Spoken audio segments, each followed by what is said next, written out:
Jeleza mbele ya media na kuambia watu ukweli kutokana na gisi bashanza Biblia mzee kama anafariki na angali mzima.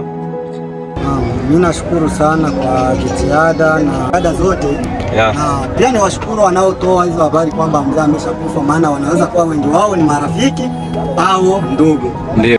Usisahau subscribe Kilipa Kwanza TV.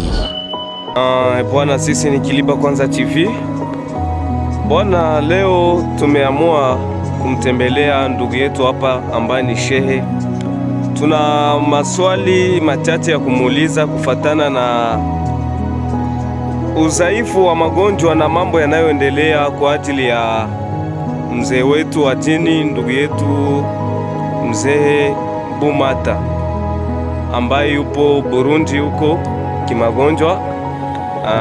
Yupo hospitalini huko Burundi na posti zake zimetembea sana mtandaoni kusema kwamba tayari amefariki, ameaga dunia, ila ni ukweli ni kwamba ni uongo kabisa.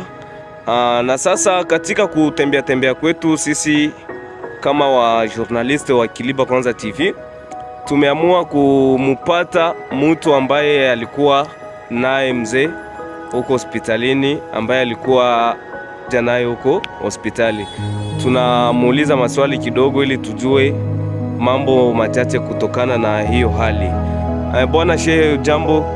Jambo sana ndugu yangu. Sisi ni Kilipa Kwanza TV na tumekuitisha hapa kwenye media yetu ya Kilipa Kwanza TV ili upate kujeleza mbele ya media na kuambia watu ukweli kutokana na gisi bashanza Biblia mzee kama anafariki na angali mzima. Mimi nashukuru sana kwa jitihada na upendo ambao umeonyesha. Ndio. Sababu hizo jitihada zote na pia ni washukuru wanaotoa hizo habari kwamba mzee ameshakufa, maana wanaweza kuwa wengi wao ni marafiki au ndugu. Ndio. Ni watu ambao wanaonyesha kwamba wanamjali na kila linalomtokea ndio huwa linawatetemesha, aidha siwezi jua lengo yao ikwaje, lakini nawashukuru wote. Habari kiukweli gisi iko ndio mzee wetu Bumata kama baba yangu ndio, lakini kiufupi shemeji yangu. Shemeji yako? Ni shehe wangu tena, sawa, upande wa dini ni baba kufuatana na gisi tunaishi na ni shehe upande wa dini na ni shemeji sasa kifamilia. Ndio. Basi mimi mpaka sasa hivi niko naongea watoto wake, watoto ambao wakingali wadogo kutoa wakubwa ambao wameshaanza kujitafutia wako kwenye mikono ya mke wangu mimi, sawa, huko Burundi, sehemu wanaita Buganda. Ndio. Basi mzee kweli hali yake ni mbaya, hali yake sio nzuri.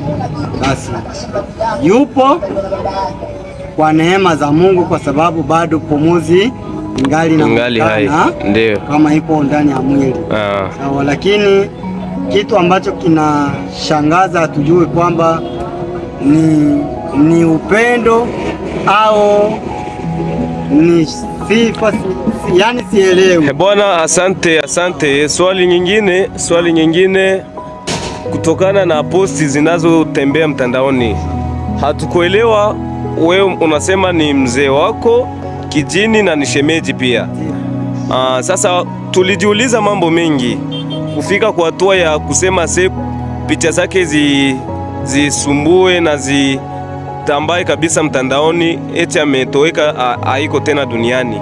Ilitokeaje na eske ni watu ya familia ndo walifanza ile nani kusema alikufa mzee, au ni watu tu?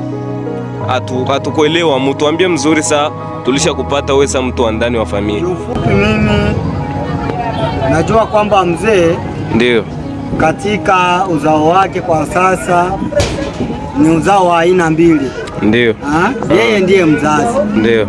Lakini kuna uzao wa kwanza wa mke wa kwanza na uzao ambao huwa nao kwa sasa. Sawa.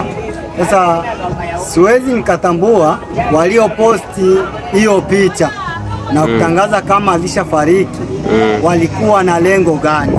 Ndio. Sawa, hicho ndio kenye kimetushangaza kwa sababu hatuna uhakika kwamba ni mtu fulani ndiye aliyeposti hiyo picha, kwa sababu hiyo picha ni ya kipindi alikuwa hospitali ambayo inaitwa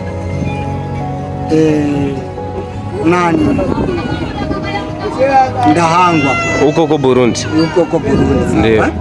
Basi na kweli alikuwa katika hali ya sonde, unaona kama ilivyoonyesha picha yenyewe, lakini mtu bado yupo hai. Sawa, yani mpaka kwa sasa hivi tunavyoongea yupo hai. Sawa, yupo hai. Okay, asante sana. Na ukweli ndio atakapofariki basi tutajua, tutafahamu. Ndio. Na itakuwaje kama eske utatupokea tena kwa mara ya pili?